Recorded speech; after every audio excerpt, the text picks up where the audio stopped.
বর্তমান সময়ে একটি ফিতনা মাথা চারা দিয়ে উঠেছে। আপনারা সোশ্যাল মিডিয়া খুললে দেখবেন যে একজন দাবি করছে সে হলো ইমামুজ্জামান, সে হলো ইসলাম মানে ইসলাম, সে হলো ইমামুজ্জামান। মুআজ্জিজ হাজরিন, এই যে দাড়ি, এই যে টুপি, এটা ইসলাম না, কিন্তু এটা ইসলামের অংশ। এই টুপি এটা ইসলাম না, কিন্তু এটা কি ইসলামের অংশ। আমার হাত এটা সুলাইমান না, এটা সুলাইমানের অংশ। হাত না থাকলে যেমন আমি অসম্পূর্ণ হয়ে যাই, সুতরাং একজন মুমিন তার দাড়ি থাকবে না, টুপি থাকবে না, সেও অসম্পূর্ণ মুমিন হবে।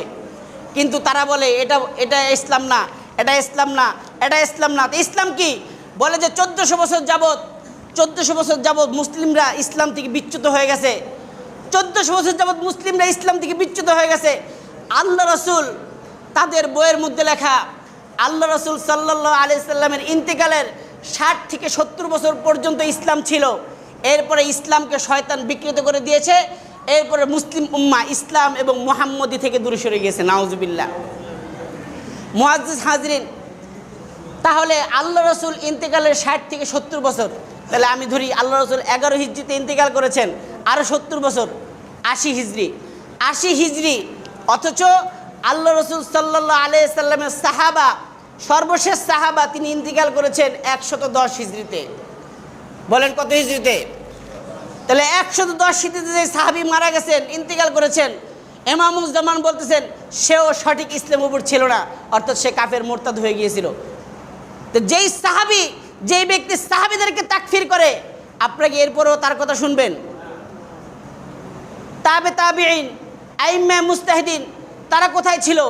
70 হিজরির পরে ইমাম আবু হানিফা ইন্তেকাল করেছেন 150 হিজরি, ইমাম শাফি ইন্তেকাল করেছেন 204 হিজরি, ইমাম বুখারী, মুসলিম, তিরমিজি, তারা সবাই 200-300 হিজরির মধ্যে জন্মগ্রহণ করেছেন।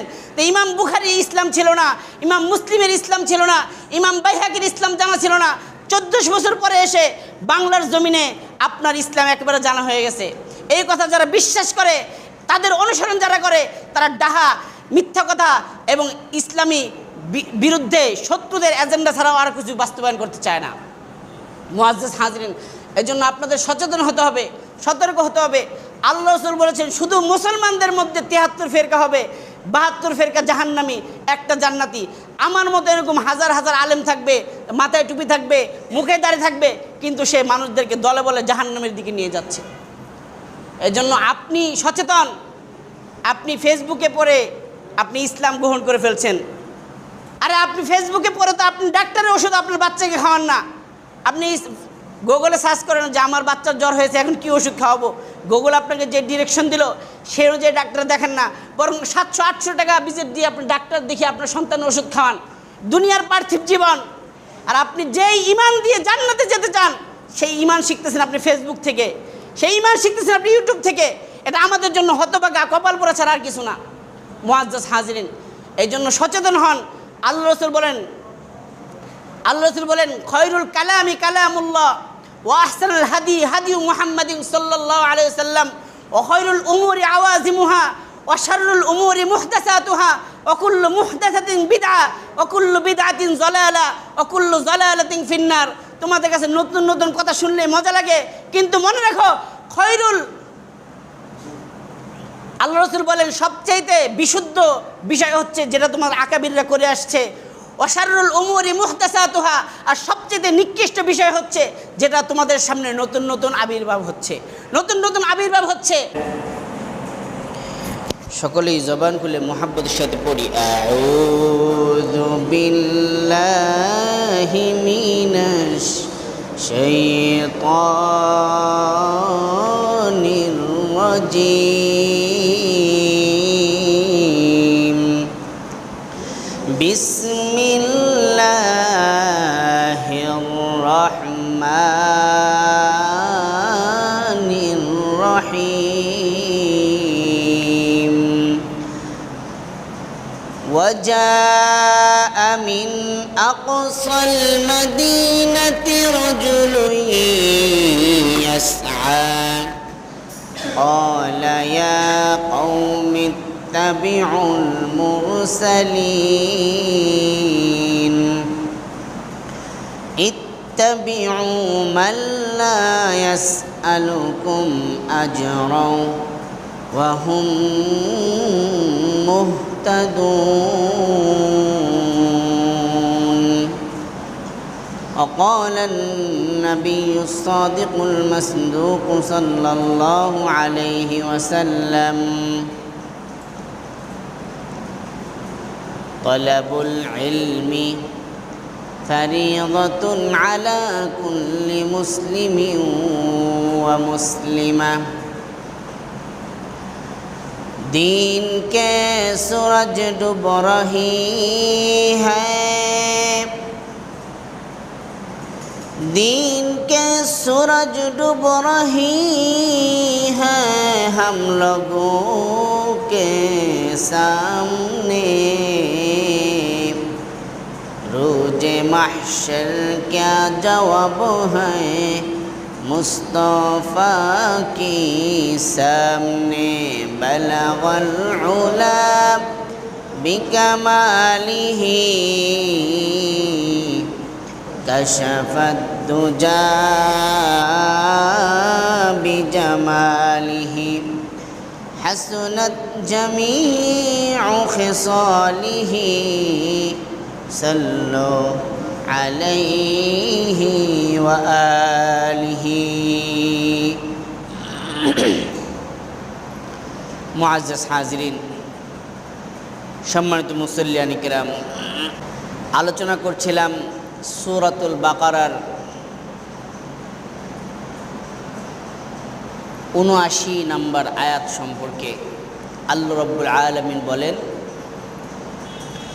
ফাওয়াইলুল লিল্লাযীনা ইয়াকতুবুনাল কিতাবা বিআইদিহিম ثم يقولون هذا من عند الله ليشتروا به ثمنا قليلا فويل لهم مما كتبت أيديهم وويل لهم مما يكسبون.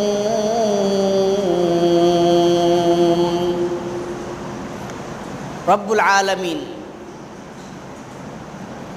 ঘোষণা করছেন যে ওই সকল ব্যক্তিদের জন্য ধ্বংস অনিবার্য যারা নিজেরা নিজেদের হাতে কিতাব লেখে, বিধান লেখে, আইন লেখে, আর মানুষের সামনে এটাকে আল্লাহর পক্ষ থেকে আসা বিধান, আল্লাহর পক্ষ থেকে আসা বাণী হিসেবে প্রচার করে। লেখে তারা নিজেরা আর প্রচার করে যেটা আল্লাহর পক্ষ থেকে এসেছে। তারা এটা কেন করে? লিয়াশতারু বিহি সামানান কলিলা, যাতে করে তারা এর বিনিময়ে পার্থিব ঘৃণিত নিকৃষ্ট কিছু পাথেও তারা অর্জন করতে পারে, কিছু টাকা পয়সা, ধন সম্পদ, কিছু স্বার্থ তারা হাসিল করতে পারে। আল্লাহ বলেন ফাওয়াইলুল লাহুম মিম্মা কাতাবাত আইদিহিম, যারা এই কিতাব লেখে আল্লাহর নামে চালিয়ে দেয় তাদের জন্য ধ্বংস। তা আল্লাহ যাদের ধ্বংস কামনা করেছেন তাদেরকে বাঁচাবার কেউ আছে? এবং আল্লাহ বলেন ওয়াইলুল লাহুম মিম্মা ইয়াকসিবুন, এবং তারা এর মাধ্যমে যা কিছু উপার্জন করছে এটাও তাদের জন্য ধ্বংস বয়ে নিয়ে আসবে।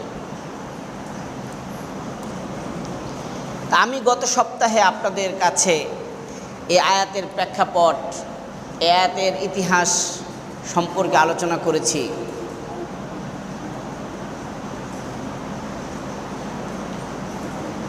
তো কোরআনে কারিমে আল্লাহ রাব্বুল আলামিন আরও অনেক আয়াতের মধ্যে, যেমন কোরআনে কারিমের এই সূরা বাকারারই আমরা পিছনে আলোচনা করেছিলাম, ৪১ নম্বর আয়াতের মধ্যে আল্লাহ বলেন ওয়ালা তাশতারু বিআয়াতি সামানান কলিলা, ওয়ালা তাশতারু বিআয়াতি সামানান কলিলা। আয়াতের শাব্দিক অনুবাদ হচ্ছে, আল্লাহ বলেন ওয়ালা তাশতারু বিআয়াতি সামানান কলিলা, তোমরা আমার আয়াতকে তুচ্ছ মূল্যের বিনিময়ে বিক্রি করো না।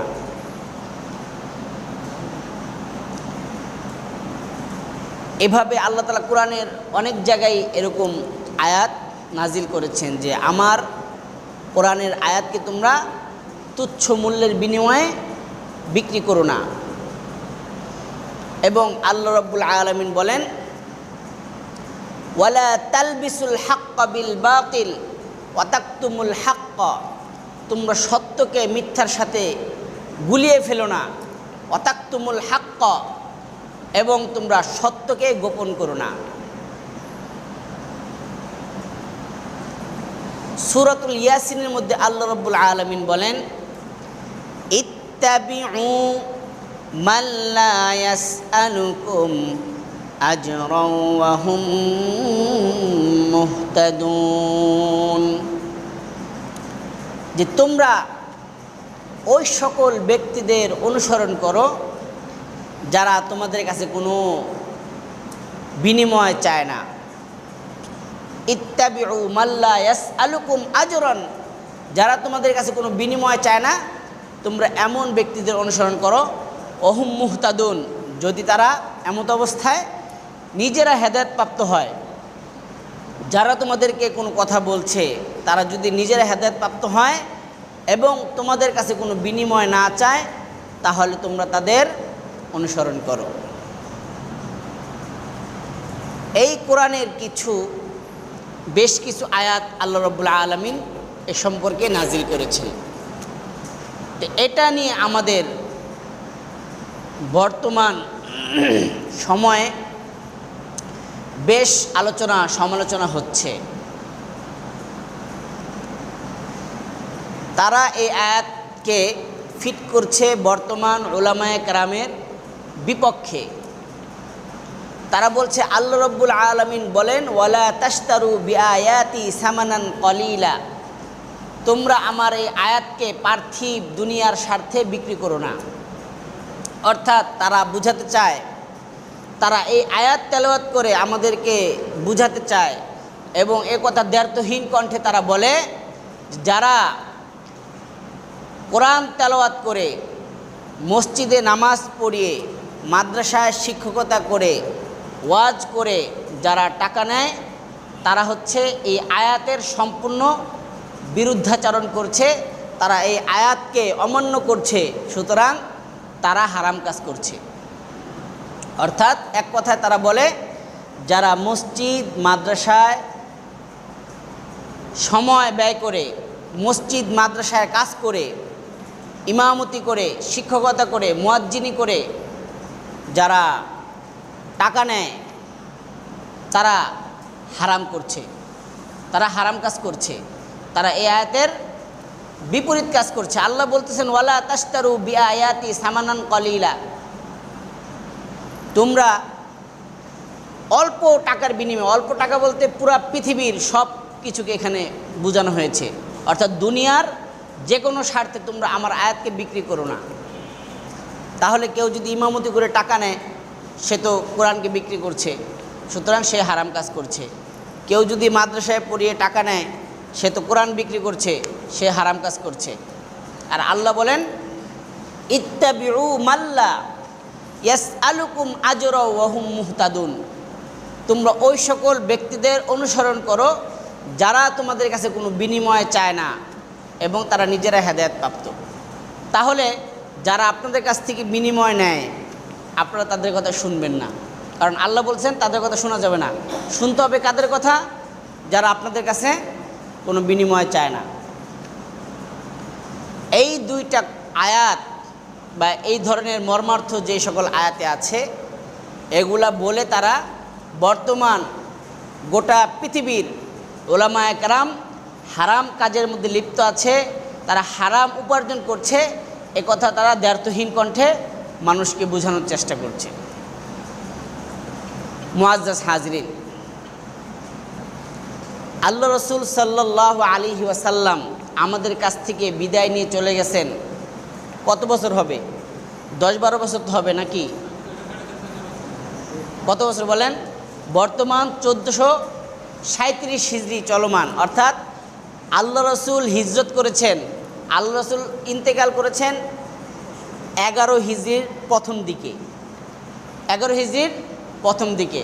তাহলে 10 বছর বাদ দেন, তাহলে প্রায় 1425 বছর গত হয়েছে আল্লাহ রসুল পৃথিবী থেকে বিদায় নিয়ে চলে গেছে। তো রাসূলের পরে ছিলেন কারা বলেন? রাসূলের পরে ছিলেন কারা? সাহাবায়ে কেরাম। সাহাবাদের পরে তাবেঈন, তাবেঈদের পরে তাবে তাবেঈন। আল্লাহ রসুল এই 3 যুগ সম্পর্কে বলেন, খায়রুল কুরুনি করনি সুম্মাল্লাযীনা ইয়ালুনাহুম সুম্মাল্লাযীনা ইয়ালুনাহুম।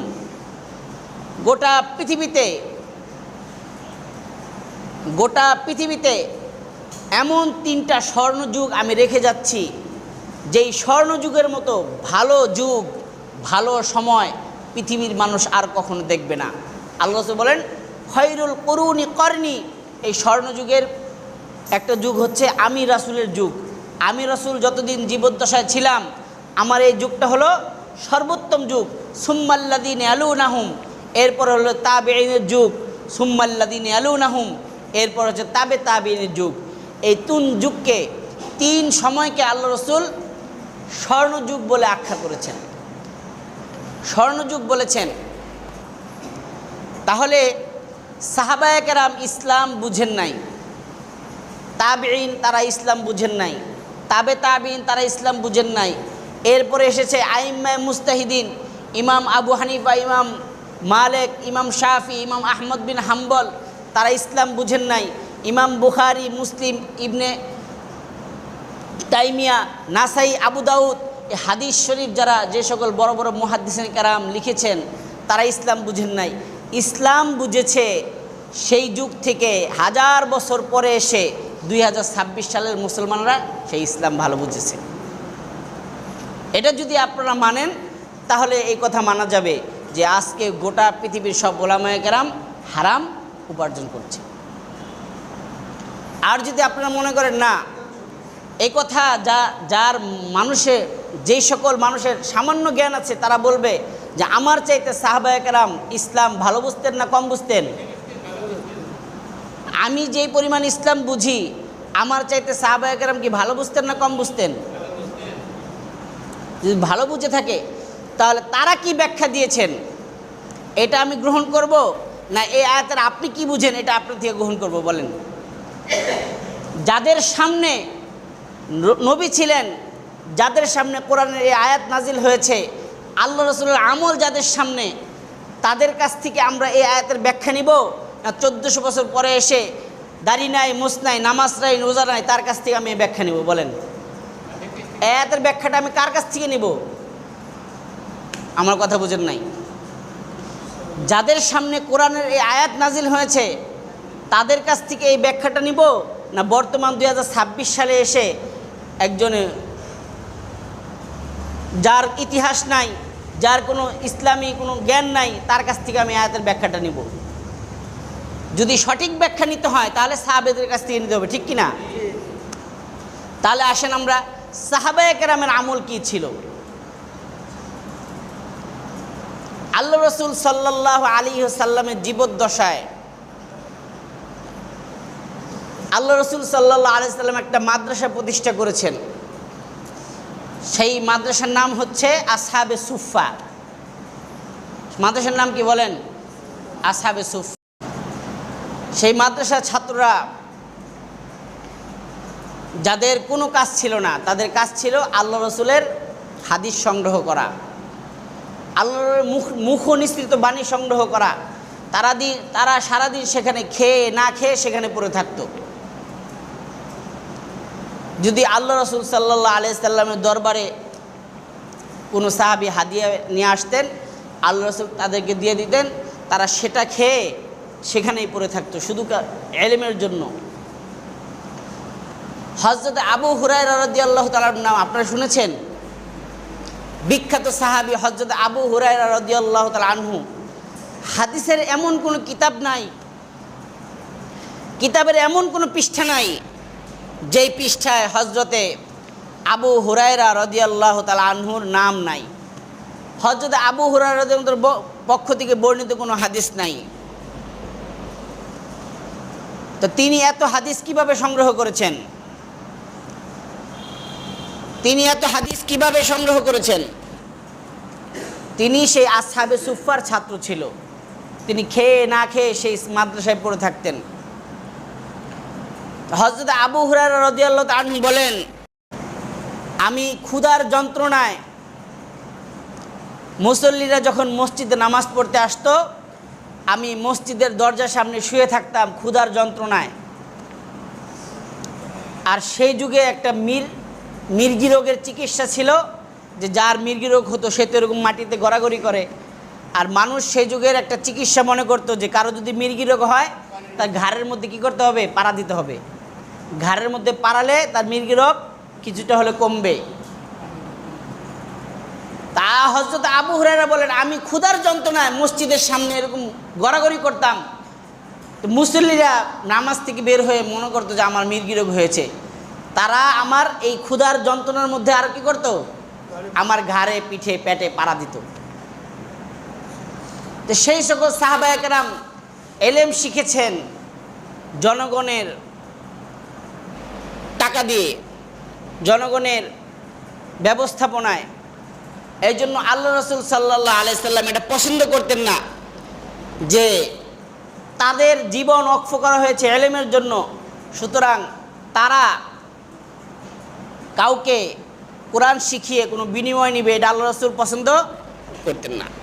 তো এক সাহাবী একজনকে কোরআন শিক্ষা দিয়েছেন। তো ওই যাকে কোরআন শিক্ষা দেওয়া হয়েছে সে খুশি হয়ে তাকে একটা ধনুক উপহার দিয়েছে। তো সেই ধনুকটা সে যুদ্ধের জন্য প্রস্তুতি করেছে, যে আমি যখন যুদ্ধে যাব তখন এই ধনুকটা ব্যবহার করব। তা আল্লাহ রাসূল সাল্লাল্লাহু আলাইহি সাল্লাম এই সম্পর্কে জানতে পেরে বলেছেন, তুমি তার কাছ থেকে কোরআন শিক্ষা দিয়ে যে ধনুক নিয়েছো, এর চেয়ে ভালো হলো জাহান্নামের একটা ধনুক তোমার গলায় লটকিয়ে দেওয়া।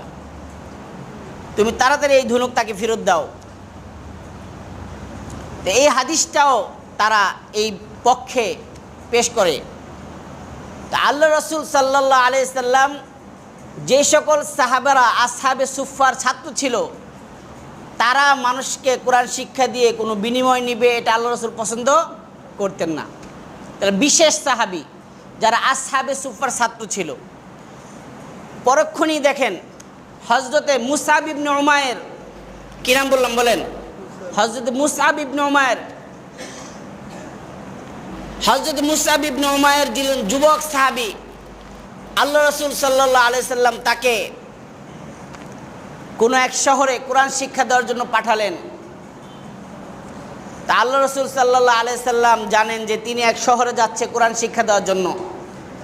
তাহলে যে সকালে সে যে সেখানে কোরআন শিক্ষা দেওয়ার জন্য যাবে, সকালে কি খাবে? সূরা বাকারা পড়ে পানির মধ্যে ফু দিয়ে তারপর খেয়ে ফেলবে। দুপুরে কি খাবে? সূরা আলী ইমরান পড়ে পানির মধ্যে ফু দিয়ে খেয়ে ফেলবে। রাত্রে কি খাবে? সূরা নিসা পড়ে পানির মধ্যে ফু দিয়ে খেয়ে ফেলবে। আল্লাহ রাসূল এই কথা বলেন নাই। তা আপনারা যে বলতেছেন যে কেন মাদ্রাসায় পড়িয়ে তারা টাকা নিবে, মসজিদ ইমামতি টাকা নিবে, আল্লাহ রাসূল এই কথা বলতেন, মুসআব ইবনে উমায়ের তুমি অমুক শহরে গিয়ে কোরআন শিক্ষা দাও, কিন্তু কেন তুমি কোরআন শিক্ষা দিয়ে টাকা নিবে? আল্লাহ রাসূল জানতেন যে আমি এক সাহাবীকে ওই শহরে পাঠাচ্ছি, সে মানুষকে কোরআন শিক্ষা দিবে, তার পেট চলবে কিভাবে, তার পরিবার চলবে কিভাবে। আল্লাহ রাসূল ওই এলাকার মানুষদের উপর বেতন নির্ধারণ করে দিলেন যে আমার এই সাহাবী তোমাদেরকে দিন শিখাবে, কোরআন শিখাবে, আর তার ভরণ পোষণের দায়িত্ব তোমাদের এলাকার বাসীর। আল্লাহ রাসূল এই আয়াতের ব্যাখ্যা বুঝেন নাই। আল্লাহ বলেন, ওয়ালা তাশতারু বিআয়াতি সামানান কলিলা, তোমরা আমার আয়াতকে দুনিয়ার তুচ্ছ মূল্যের বিনিময়ে বিক্রি করো না। এটা আল্লাহ রাসূল বুঝে নাই, 2026 সালে এসে আপনি বুঝে গেছেন। মুসআব ইবনে উমায়েরকে আল্লাহ রাসূল ওই দেশে পাঠিয়েছেন কোরআন শিক্ষা দেওয়ার জন্য। আর সে যে মানুষকে কোরআন শিক্ষা দিবে, তার পরিবার চলবে কিভাবে আপনি বলেন? সে সকালবেলা কোরআন শিক্ষা দিবে মানুষকে, জোহরের পরে মানুষকে কোরআন শিক্ষা দিবে, আরেক ব্যাচে আসরের পরে কোরআন শিক্ষা দিবে, আরেক ব্যাচে মাগরিবের পরে কোরআন শিক্ষা দিবে, তো সে জমিতে কাজ করবে কখন? সে তার জীবিকা উপার্জন করবে কখন? এই জন্য আল্লাহ রাসূল তার জন্য কি করেছেন বলেন? বেতন নির্ধারণ করে দিয়েছেন। এরপরে আসেন, আল্লাহ রাব্বুল আলামিন কাদেরকে আপনি যাকাত দিতে পারবেন? এই আয়াতের তালিকার মধ্যে আল্লাহ বলেন, ইন্নামাস সাদাকাতু লিল ফুকারাই ওয়াল মাসাকিন ওয়াল আমিলিনা আলাইহা। ওই সকল ব্যক্তিদেরকে তোমরা যাকাত দিবা। এক নম্বর বলেন ফুকারা, যারা ফকির, দরিদ্র, অসহায়। দ্বিতীয় নম্বর আল্লাহ বলেন ওয়াল আমিলিনা আলাইহা, যারা ঘুরে ঘুরে শহর থেকে, মানুষের কাছ থেকে ঘুরে ঘুরে সারাদিন পরিশ্রম করে তোমাদের যাকাতের টাকা উত্তোলন করে সরকারি ফান্ডে জমা করবে। সে যদি সারাদিন তোমাদের যাকাতের টাকা উত্তোলন করে, তাহলে সে তার পরিবারের ভরণ পোষণ কীভাবে করবে? এই জন্য আল্লাহ বলেন ওয়াল আমিলিনা আলাইহা, যেই ব্যক্তি যাকাতের টাকা উত্তোলন করবে তাকে তোমরা এই উত্তোলিত যাকাতের টাকা থেকে তার বেতন পরিশোধ করবা। আমার কথা কি বুঝতে পেরেছেন? তাহলে যাকাতের টাকা উত্তোলন করা এটা কি ধর্মীয় কাজ কিনা বলেন? একজন ব্যক্তি যাকাতের টাকা সবার কাছ থেকে উঠাচ্ছে, সে তো ধর্মের কাজ করছে। আল্লাহ বলেন আকিমুসসালাহ ওয়া আতু যাকা, তোমরা নামাজ প্রতিষ্ঠা করো, যাকাত আদায় করো। তো যাকাত আদায় করো আল্লাহর বিধান, ফরজ বিধান, আর সে তো ফরজ বিধান আদায় করছে, মানুষের কাছ থেকে যাকাতের টাকা তুলছে। আল্লাহ বলতেছেন যাকাতের টাকা সে মানুষের কাছ থেকে তুলছে, তার পরিবার কে চালাবে? ওয়াল আমিলিনা আলাইহা, এই যাকাতের টাকা থেকে তোমরা তার বেতনের ব্যবস্থা করবা। তা আপনি একজন মানুষকে বললেন যে আপনি আমাদের মসজিদে 5 ওয়াক্ত নামাজ পড়াবেন, 1 ওয়াক্ত নামাজ না থাকলে আপনার খবর আছে। আপনি কোথায় গিয়েছিলেন? আপনি তাকে জবাবদেহিতার কাঠগড়ায় দাঁড়া করাবেন। 5 ওয়াক্ত নামাজ সে ফজরের সময় নামাজ পড়িয়ে বাজারে গেলে তার চিন্তা থাকে যে জোহরের নামাজ পাবো কি না, তাড়াতাড়ি যাই। জোহরের নামাজ পড়ানোর পরে তার চিন্তা থাকে আসরের নামাজ পাবো কি না, তাড়াতাড়ি যাই। সে কোন কাজটা ভালো করে করতে পারতেছে? আপনি 24 ঘন্টা তাকে মসজিদে আটকে রাখবেন, মাদ্রাসা আটকে রাখবেন, আর মাস শেষে বলবেন যে না হুজুর, ধর্মের কাজ করে টাকা নেওয়া যাবে না, এটা ধর্ম ব্যবসা। আল্লাহ বলেন ওয়ালা তাশতারু বিআয়াতি সামানান কলিলা, তুচ্ছ মূল্যের বিনিময়ে কোরআন আয়াত বিক্রি করা যাবে না। তাহলে আপনি এই ব্যাখ্যাটা ভালো বুঝেছেন, আল্লাহ রসুল বুঝে নাই। এই কথা যদি কারো সাহস থাকে বলেন যে আমি এই আয়াতের ব্যাখ্যা ভালো বুঝেছি, আল্লাহ রসুল বুঝে নাই, তাহলে আজকে থেকে আমরা মসজিদ মাদ্রাসা চাকরি করব না। আছেন কেউ? বলেন। মুআজ্জাজ হাজিরিন, এরপরে আসেন, আল্লাহ রসুল সাল্লাল্লাহু আলাইহি সাল্লামের এক জামাত তারা কোথাও সফরে গিয়েছিল। আমি সূরা ফাতিহার যখন তাফসির করেছি তখন এই ঘটনা আপনাদের কাছে বলেছি। এক জামাত সফরে গিয়েছিল, প্রতিমধ্যে তাদের খাবার শেষ হয়ে গেছে। ইসলামের একটি বিধান হচ্ছে কোথাও যদি মেহমান আসে, মেজবানের দায়িত্ব হচ্ছে মেহমানের মেহমানদারি করা। তো তারা যেহেতু সফরে ছিল, তারা ছিল মেহমান। তো তাদের যখন রসদ ফুরিয়ে গেছে, খাদ্য সামগ্রী শেষ হয়ে গেছে, তারা পাশের এলাকায় গিয়ে বলেছে যে আমরা এখানে কিছু লোক আছি, আমাদের পাথেও শেষ, আপনারা আমাদের মেহমানদারি করেন। তারা বলে না, আমরা তোমাদের মেহমানদারি করব না। তো সাহাবী মনক্ষুণ্ণ হয়ে সেখান থেকে ফিরে এসেছে। ঘটনাক্রমে তাৎক্ষণিক ওই এলাকার যে নেতা ছিল তাকে বিষাক্ত সাপ দংশন করেছে। তো সাপ যখন দংশন করেছে, এলাকার সকলে মিলে চেষ্টা করার পরও কোনোভাবেই বিষ নামাতে পারে নাই। এক ব্যক্তি বলেছে যে সেখানে কিছু লোক দেখলাম, তাদের মধ্যে কোনো ডাক্তার আছে কি না সেখানে গিয়ে দেখো, যদি তারা চিকিৎসা করতে পারে। তো একজন ব্যক্তি এসে বলল যে আপনাদের মধ্যে কেউ কি সাপের বিষ নামাতে পারেন? হযরত আব্দুল্লাহ ইবনে মাসউদ বলেন আমি পারি সাপের বিষ নামাতে। বলেন আমাদের নেতার অবস্থা খারাপ, আপনি দ্রুত সাপের বিষ নামিয়ে দেন। বলল আগে তো তোমাদেরকে বলেছিলাম আমাদেরকে মেহমানদারি করো, মেহমানদারি করো নাই, এখন আমি সাপের বিষ নামাবো, কিন্তু বিনিময় ছাড়া নামাবো না। তোমরা যেমন আচরণ করেছো আমিও সেমন আচরণ করব। তোমরা আমাদের মেহমানদারি করো নাই, আমিও তোমাদের কোনো উপকার করব না। যদি সাপের বিষ নামাতে হয়, তোমাদের নেতাকে বাঁচাতে হয়, তাহলে আমাকে বিনিময় দিতে হবে। বলছে নেতা আগে বাঁচুক, বিনিময় দেখব। বলে না, আমাকে 30টা ছাগল দিতে হবে, তাহলে আমি তোমাদের নেতার বিষ নামাবো। কয়টা ছাগল? 30টা। বলেছে আসেন, তাড়াতাড়ি আসেন। আব্দুল্লাহ ইবনে মাসউদ ওই নেতার কাছে গিয়ে মৃত্যুশয্যাশায়িত বিষক্রিয়ায় মৃত্যু অবস্থায় আব্দুল্লাহ ইবনে মাসউদ সূরাতুল ফাতিহা পড়ে ফু দিয়েছে। প্রথম ফুতে তার জ্ঞান ফিরে এসেছে, সুবহানাল্লাহ। দ্বিতীয় আবার ফু দিয়েছে, সে নড়াচড়া শুরু করেছে। তৃতীয়বার ফু দিলে সে সোজা হয়ে বসে গেছে, সুবহানাল্লাহ। তার সম্পূর্ণ বিষ নেমে গেছে। এরপরে ওই গোত্র থেকে, ওই এলাকা থেকে সাহাবী 30টা ছাগল নিয়ে এসেছে। তো সাহাবায়ে কেরাম বলা বলি শুরু করেছে, ওয়ালা তাশতারু বিআয়াতি সামানান কলিলা, কোরআনের আয়াতের বিনিময়ে কিছু নেওয়া যাবে না। তুমি তো সূরা ফাতিহা পুরো ফু দিয়েছো, সুতরাং ছাগল আনছো কেন? এটা খাওয়া যাবে না। তো সাহাবায়ে কেরাম দ্বিধাদ্বন্দ্বের মধ্যে পড়ে গেলেন। তো তারা মদিনায় আসার পরে 30টা ছাগল সহ আল্লাহ রাসূলের কাছে উপস্থিত হলেন। ইয়া রাসূলুল্লাহ, তা আমরা এই ঘটনা ঘটার পরে তাদের কাছ থেকে 30টা ছাগল নিয়েছি। এখন আপনি বলেন আমাদের জন্য কি এই ছাগলগুলো হালাল না হারাম? আল্লাহ রাসূল বলেন যে তোমাকে এটা কে শিক্ষা দিল যে সূরা ফাতিহা পড়লে যে সাপের বিষ ভ্যানিশ হয়ে যায়, এটা তোমাকে কে শিক্ষা দিয়েছে? সাহাবী বলেন, ইয়া রাসূলুল্লাহ, আপনি বলেছেন সূরাতুল ফাতিহা শিফাউন লিকুল্লি দাওয়া, সূরা ফাতিহা সব রোগের মহা ঔষধ। আমি এই কথাকে বিশ্বাস করে সূরা ফাতিহা পড়ে ফু দিয়েছি। আল্লাহ তাআলা এই সূরা ফাতিহার বরকতে সাপের বিষ পানি করে দিয়েছেন, সুবহানাল্লাহ। আল্লাহ রাসূল খুশি হয়ে বলেছেন, এটা তো উত্তম প্রতিদান, তোমরা সবাই ছাগল খাও, আর আমি রাসূলকেও এই ছাগলের মধ্যে একটা অংশ দিও। অর্থাৎ রসিকতা করে বলেছেন আল্লাহ রাসূল, অর্থাৎ বোঝাচ্ছে এটা কি হালাল। এটা কি ছিল বলেন? হালাল। তাহলে আল্লাহ রাসূলের কাছে এই আয়াত আল্লাহ রাসূলের কাছে নাজিল হয় নাই, ওয়ালা তাশতারু বিআয়াতি সামানান কলিলা, তোমরা কোরআনের আয়াতের বিনিময়ে পার্থিব কোনো উপার্জন নিও না। এই আয়াত তো আল্লাহ রাসূলের কাছে নাজিল হয় নাই। কার কাছে নাজিল হয়েছে এটা? এই আয়াত নাজিল হয়েছে কার কাছে বলেন? তা আল্লাহ রাসূলের কাছে নাজিল হলে আল্লাহ রাসূল এই আয়াতের ব্যাখ্যা বুঝে নাই, আমি আপনি বুঝেছি। এরপরে তারা বলে, ইত্তাবিউ মাল্লা ইয়াসআলুকুম আজরা ওয়া হুম মুহতাদুন। আল্লাহ বলেন তোমরা ওই সকল ব্যক্তিদের কথা অনুসরণ করো যারা তোমাদের কাছে কোনো প্রতিদান চায় না। তো তারা বলে যে হুজুররা তো আমাদের কাছে বয়ান করে টাকা চায়, মসজিদে জুমার নামাজ পড়ে টাকা চায়, সুতরাং হুজুরদের কথা শোনা যাবে না। কার কথা শুনবেন? যারা বেঈমান তাদের কথা শুনবেন, কারণ তারা তো টাকা চায় না, ফ্রি ফ্রি বই দিতেছে, ফ্রি ফ্রি বক্তৃতা দিতেছে, তাদের কথা শুনবেন। আল্লাহ বলেন তাদের কথা শুনো না, তাদের অনুসরণ করো যারা তোমাদের কাছে টাকা চায়, বিনিময় চায়। মুআজ্জাজ হাজিরিন, ভালো করে শুনেন, প্রত্যেকটা আয়াতের হুকুম আম, কিন্তু কোন হুকুমটা কোথায় লাগাবেন এটা বিশেষ। আল্লাহ তাআলা এটা একটা নবীর ঘটনার প্রেক্ষিতে আল্লাহ তাআলা এখানে নাজিল করেন। নবী যখন ওই এলাকায় গিয়ে দাওয়াত দিচ্ছেন, ওই এলাকার মানুষ নবীকে পাথর নিক্ষেপ করছে।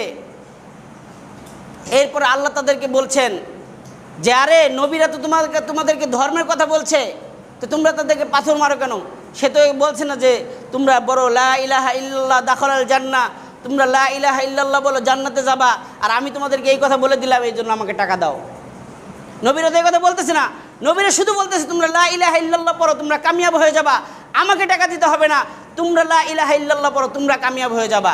তো সুতরাং নবীরা যেইভাবে দাওয়াত দিচ্ছে তোমরা তাদের কথা শুনো, তারা তো তোমাদের কাছে টাকা চায় না, তাদের কথা শুনতে তোমাদের সমস্যা কি? নবীদের কাজ হলো উম্মতদেরকে এই কথা বলে দেওয়া কোন পথে হেদায়াত, কিন্তু আলেমদের কাজ এটা না যে কোন পথে হেদায়াত এটা বলে দেওয়া। আমি কে? আমি তো আপনাদের সন্তান, আপনাদের এলাকা থেকে আমি বেড়ে উঠেছি। আল্লাহ রসুল বলেন তলাবুল ইলমি ফারিদাতুন আলা কুল্লি মুসলিম, প্রত্যেক মুসলমানের জন্য ফরজ দ্বীনি ইলম শিক্ষা করা। আমার জন্য ফরজ না আপনাকে কোরআন শরীফ শেখানো, এটা আমার জন্য ফরজ না, আপনার জন্য ফরজ কোরআন শিক্ষা করা। এখন যারা শিখেছে তারা যদি না শিখায় আপনি কিভাবে শিখবেন বলেন? আমরা যারা শিখেছি আমরা শিখে ঠেকেছি, কারণ আমি যদি আপনাকে না শিখাই আপনি কিভাবে শিখবেন? আর আপনি যখন শিখবেন না আপনার সন্তান শিখবে না, দেখা যাবে কিছুদিন পরে কোরআন থাকবে কিন্তু পড়ার মানুষ থাকবে না। এই দেখেন তাক ভরা কোরআন শরীফ, পড়ার মানুষ নেই, কারণ যেই পরিমাণ শিখার কথা ছিল সেই পরিমাণ আমরা শিখছি না, যেই পরিমাণ শিখানোর কথা ছিল সেই পরিমাণ আমরা শিখাতে পারছি না। এই জন্য কোরআন আছে কিন্তু পড়ার মানুষ নাই। তারপরও যতটুকু আছে কেবলমাত্র এই শিক্ষা চালু থাকার কারণে এখনও কোরআন শরীফ পড়ার মানুষ পাওয়া যায়। কিন্তু আপনি যদি এই কথা বলে এই প্রথা বন্ধ করে দেন যে না কোরআন শিক্ষা টাকা নেওয়া যাবে না, তাহলে আমি কালকে থেকে মাদ্রাসায় পড়াবো না, আমি রিক্সা চালাবো। আমি আপনার সাথে কামলা দিব, আমি মাদ্রাসায় পড়াবো না। যে বলে যে কোরআন শিখে টাকা নেওয়া যাবে না, তাকে এনে মাদ্রাসায় বসান। যে বলে ইমামতি করে টাকা নেওয়া যাবে না, তাকে 5 ওয়াক্ত নামাজের দায়িত্ব দেন। আপনাদের মসজিদে ইমাম লাগবে না, খতিব লাগবে না, মাদ্রাসা শিক্ষক লাগবে না। মুআজ্জাজ হাজিরিন, এটা আমাদেরকে একটা ভুল ব্যাখ্যা বোঝানো হচ্ছে, ভুল ব্যাখ্যা বোঝানো হচ্ছে। আপনার কাছে কথাটা খুব চমৎকার মনে হচ্ছে, যে কথা তো সত্য, আল্লাহ বলেছেন আয়াত বিক্রি করে টাকা নেওয়া যাবে না, কথাটা তো খুব সত্য। কিন্তু আপনি চিন্তা করেন এটার ধাক্কা কোথায় গিয়েছে। আজকে যদি গোটা পৃথিবীর কেউ বুঝলো না এই আয়াতের ব্যাখ্যা, মক্কা মদিনার ইমাম পর্যন্ত এই আয়াতের ব্যাখ্যা বুঝলো না, সারা পৃথিবীর ইউনিভার্সিটির ওলামায়ে কেরাম এই ব্যাখ্যা বুঝলো না, দারিসা মুস্তারা ইমামুজ্জামান সেই ব্যাখ্যাটা ভালো বুঝে গেল। আজকে যদি ধরে নিলাম এই আয়াত আপনার কথা সত্য, কিছুক্ষণের জন্য মেনে নিলাম, আজকে থেকে মনে করেন সব মাদ্রাসা মসজিদের ওলামায়ে কেরাম চাকরি ছেড়ে দুনিয়ার যার যার পেশার মধ্যে নিয়োজিত হয়ে গেল।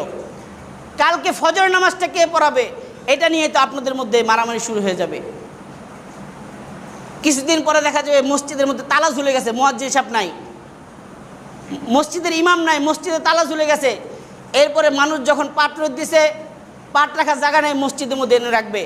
ছাগল বাঁধছে, ছাগল রাখার জায়গা নেই, বৃষ্টির মধ্যে তাড়াতাড়ি কোথায় আসবে, মসজিদে আসবে। বলবে যে এত বড় মসজিদ, মানুষ নাই, কী করব, ছাগল বান্ধি।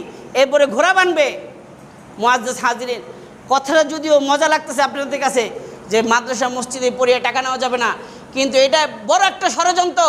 আপনারা যদি এই কথার উপরে অটল থাকেন, দেখবেন কিছুদিন পরে মাদ্রাসা মসজিদের ইমাম নাই। কারণ আমরা আপনাদের এই কটু কথা শুনতে রাজি না। আমরা বাজারে যাব, আপনারা বলবেন যদি ধর্ম ব্যবসায় আসতেছে। আমরা এক জায়গায় যাব, আপনারা বলবেন ধর্ম ব্যবসায় আসতেছে। আমরা মসজিদ মাদ্রাসা ছেড়ে চলে যাব অন্য অন্য কাজে। আপনি রিক্সা চালাতে পারেন, এই যে এই এলাকায় আলী হাসান ভাই, তার 2টা পাও নাই, সে ভ্যান চালায়। আল্লাহ আমাকে 4 হাত পা দিয়েছে, আমি ভ্যান চালাতে পারবো না? বলেন পারবো কিনা বলেন। তাহলে আমাদের কি এমন ঠেকা আছে যে আপনাদের এখানে 3 বেলা পেটে ভাতের জন্য পড়ে থাকি? মুআজ্জাজ হাজিরিন, যারা এলেম শিখেছে তারা জাতির কাছে ঠেকেছে, যারা এলেম শিখেছে তারা জাতির কাছে ঠেকেছে। কারণ আমরা যদি আপনাদের কাছে এলেম না দেই, এই জাতি ধ্বংস হয়ে যাবে। মুআজ্জাজ হাজিরিন, এই জন্য কথা যদিও শুনতে ভালো শোনা যায়, কিন্তু ওলামায়ে কেরামের শরণাপন্ন হবেন, সঠিক ব্যাখ্যা নেওয়ার চেষ্টা করবেন, নয়তো এই জাতি অচিরেই গুমরাহির অতল গহ্বরে হারিয়ে যাবে। বর্তমান সময়ে একটি ফিতনা মাথা চারা দিয়ে উঠেছে। আপনারা সোশ্যাল মিডিয়া খুললে দেখবেন যে একজন দাবি করছে সে হলো ইমামুজ্জামান, সে হলো ইসলাম মানে ইসলাম, সে হলো ইমামুজ্জামান। মুআজ্জাজ হাজিরিন, এই যে দাড়ি, এই যে টুপি, এটা ইসলাম না, কিন্তু এটা ইসলামের অংশ। এই টুপি এটা ইসলাম না, কিন্তু এটা কি ইসলামের অংশ। আমার হাত এটা সুলাইমান না, এটা সুলাইমানের অংশ। হাত না থাকলে যেমন আমি অসম্পূর্ণ হয়ে যাই, সুতরাং একজন মুমিন তার দাড়ি থাকবে না, টুপি থাকবে না, সেও অসম্পূর্ণ মুমিন হবে। কিন্তু তারা বলে এটা ইসলাম না, এটা ইসলাম না, এটা ইসলাম না। তো ইসলাম কি? বলে যে 1400 বছর যাবৎ মুসলিমরা ইসলাম থেকে বিচ্যুত হয়ে গেছে। 1400 বছর যাবৎ মুসলিমরা ইসলাম থেকে বিচ্যুত হয়ে গেছে। আল্লাহ রসুল তাদের বইয়ের মধ্যে লেখা, আল্লাহ রসুল সাল্লাল্লাহু আলাইহি সাল্লামের ইন্তেকালের 60 থেকে 70 বছর পর্যন্ত ইসলাম ছিল। এরপরে ইসলামকে শয়তান বিকৃত করে দিয়েছে। এরপরে মুসলিম উম্মাহ ইসলাম এবং মুহাম্মদি থেকে দূরে সরে গিয়েছে, নাউজুবিল্লাহ। মুআজ্জাজ হাজিরিন, তাহলে আল্লাহ রসুল ইন্তেকালের 60 থেকে 70 বছর, তাহলে আমি ধরি আল্লাহ রসুল 11 হিজরিতে ইন্তেকাল করেছেন, আরও 70 বছর 80 হিজরি। অথচ আল্লাহ রসুল সাল্লাল্লাহু আলাইহি সাল্লামের সাহাবা, সর্বশেষ সাহাবা, তিনি ইন্তেকাল করেছেন 110 হিজরিতে। বলেন কত হিজরিতে?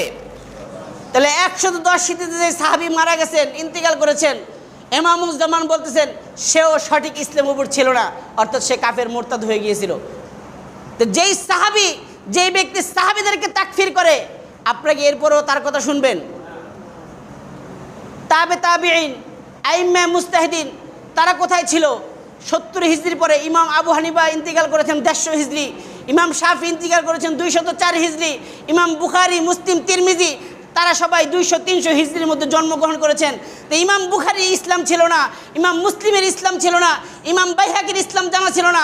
1400 বছর পরে এসে বাংলার জমিনে আপনার ইসলাম একেবারে জানা হয়ে গেছে।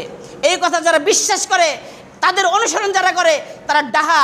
মিথ্যা কথা এবং ইসলামী বিরুদ্ধে শত্রুদের এজেন্ডা ছাড়াও আর কিছু বাস্তবায়ন করতে চায় না। মুআজ্জাজ হাজরিন, এই জন্য আপনাদের সচেতন হতে হবে, সতর্ক হতে হবে। আল্লাহ রাসূল বলেছেন শুধু মুসলমানদের মধ্যে ৭৩ ফেরকা হবে, ৭২ ফেরকা জাহান্নামী, একটা জান্নাতি। আমার মতো এরকম হাজার হাজার আলেম থাকবে, মাথায় টুপি থাকবে, মুখে দাঁড়িয়ে থাকবে, কিন্তু সে মানুষদেরকে দলে বলে জাহান্নামের দিকে নিয়ে যাচ্ছে। এই জন্য আপনি সচেতন। আপনি ফেসবুকে পড়ে আপনি ইসলাম গ্রহণ করে ফেলছেন। আরে আপনি ফেসবুকে পড়ে তো আপনি ডাক্তারের ওষুধ আপনার বাচ্চাকে খাওয়ান না। আপনি গুগলে সার্চ করেন যে আমার বাচ্চার জ্বর হয়েছে, এখন কী ওষুধ খাওয়াবো। গুগল আপনাকে যে ডিরেকশন দিল সে অনুযায়ী ডাক্তার দেখেন না, বরং 700-800 টাকা ভিজিট দিয়ে আপনি ডাক্তার দেখে আপনার সন্তানের ওষুধ খাওয়ান। দুনিয়ার পার্থিব জীবন। আর আপনি যেই ঈমান দিয়ে জান্নাতে যেতে চান সেই ঈমান শিখতেছেন আপনি ফেসবুক থেকে, সেই ঈমান শিখতেছেন আপনি ইউটিউব থেকে। এটা আমাদের জন্য হতভাগা, কপাল পোড়া ছাড়া আর কিছু না। মুআজ্জাজ হাজরিন, এই জন্য সচেতন হন। আল্লাহ রাসূল বলেন খয়রুল কালামি কালামুল্লাহ ওয়া আহসানুল হাদি হাদি মুহাম্মাদিন সাল্লাল্লাহু আলাইহি ওয়াসাল্লাম ওয়া খয়রুল উমুরি আওয়াজিমুহা ওয়া শাররুল উমুরি মুহদাসাতুহা ওয়া কুল্লু মুহদাসাতিন বিদআ ওয়া কুল্লু বিদআতিন যালালা ওয়া কুল্লু যালালাতিন ফিন্নার। তোমাদের কাছে নতুন নতুন কথা শুনলে মজা লাগে, কিন্তু মনে রাখো বিষয় হচ্ছে যেটা তোমার আকাবিররা করে আসছে। ওয়াশাররুল উমুরি মুহদাসাতুহা, আর সবচেয়ে নিকৃষ্ট বিষয় হচ্ছে যেটা তোমাদের সামনে নতুন নতুন আবির্ভাব হচ্ছে, নতুন নতুন আবির্ভাব হচ্ছে। আপনারা জীবনে শুনেন না এই কথা যে মসজিদে ইমামরা যারা বেতনভুক্ত থাকে তাদের পিছনে নামাজ হবে না। এতদিন এই কথা শুনেছেন, এখন আপনারা শুনতেছেন। যদি আপনার কাছে মজা লাগে তাহলে আল্লাহ রাসূলের সেই কথা ওয়াশাররুল উমুরি মুহদাসাতুহা, নতুন নতুন বিষয় তোমাদের জন্য ধ্বংসাত্মক। আর আল্লাহ রাসূল বলেন কুল্লু বিদআতিন যালালা, প্রত্যেক নতুন আবিষ্কার এটার মধ্যে রয়েছে গুমরাহি। অকুল্লু যালালাতিন ফিন্নার, আর প্রত্যেক গুমরাহি তোমাকে জাহান্নামের দিকে টেনে নিয়ে যাবে। মুআজ্জাজ হাজরিন, এই জন্য সর্বশেষ আপনাদের কাছে উদাত্ত আহ্বান থাকবে, ওলামায়ে কেরামের সম্পর্কে যদি আপনাদের অন্তরে খারাপ ধারণা ঢুকিয়ে দিতে পারে তাহলে আপনাদের কাছ থেকে ওলামায়ে কেরামকে দূরে সরিয়ে নিবে, ওলামায়ে কেরামের কাছ থেকে আপনাদেরকে দূরে সরিয়ে নিবে। রাখাল ছাড়া ছাগল থেকে যেমন বাঘে সিংহতে টেনে নিয়ে যায়, ওলামায়ে কেরামের কাছ থেকে যখন জনসাধারণকে দূরে নিয়ে যেতে পারবে তখন আপনাদেরকে ভুল বুঝিয়ে যে কোনোভাবেই আপনাদেরকে গোমরাহ করা সহজ। এই জন্য মুআজ্জাজ হাজরিন, ওলামায়ে কেরামের সাথে থাকবেন। আপনি সহিহ আকীদা আপনি নিজে পড়েন, কোরআন নিজে পড়েন, নিজে বুঝেন, মানুষদের কাছ থেকে বোঝার দরকার নাই। আপনি যে সকল ওলামায়ে কেরামকে বিশ্বাস হয় তাদের কথা শুনেন, তাদের কাছে যে কোরআনের সঠিক ব্যাখ্যাটা বোঝার চেষ্টা করেন। আল্লাহ রাব্বুল আলামিন আমাদেরকে মৃত্যু পর্যন্ত কোরআন ও সুন্নাহর উপর অটল থাকার তৌফিক দান। সকলে বলেন আমিন।